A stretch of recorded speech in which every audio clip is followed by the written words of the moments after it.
প্রাক্তন শিক্ষামন্ত্রী পার্থ চট্টোপাধ্যায়ের হাসপাতাল মুক্তি। প্রেসিডেন্সি জেলেই ফিরছেন পার্থ চট্টোপাধ্যায়। গত কয়েক সপ্তাহ ধরে তিনি হাসপাতালে ভর্তি ছিলেন। পার্থ চট্টোপাধ্যায়কে এসএসকেএম থেকে বেসরকারি হাসপাতালে স্থানান্তরিত করা হয়েছিল। আর কয়েক সপ্তাহ পর অবশেষে হাসপাতাল থেকে ছুটি পার্থ চট্টোপাধ্যায়ের, যেটা জানা যাচ্ছে প্রেসিডেন্সি জেলেই ফিরছেন প্রাক্তন শিক্ষামন্ত্রী। গত কয়েক সপ্তাহ ধরে হাসপাতালে তিনি চিকিৎসাধীন ছিলেন।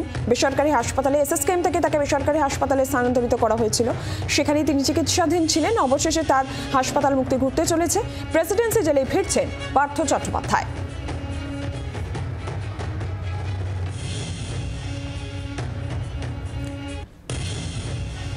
প্রাক্তন শিক্ষামন্ত্রী পার্থ চট্টোপাধ্যায় তিনি হাসপাতাল থেকে মুক্তি পাচ্ছেন। প্রেসিডেন্সি জেলেই তিনি ফিরছেন, যেটা জানা যাচ্ছে। গত কয়েক সপ্তাহ ধরেই বেসরকারি হাসপাতালে তিনি চিকিৎসাধীন ছিলেন।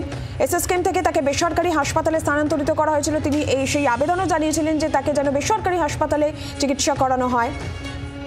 সেখানে তিনি চিকিৎসাধীন ছিলেন। কয়েক সপ্তাহ পর অবশেষে হাসপাতাল থেকে ছুটি পার্থ চট্টোপাধ্যায় ফিরছেন প্রেসিডেন্সি জেলায়। বাংলার আওয়াজ, বাঙালির আবেগ, জি 24 ঘন্টা।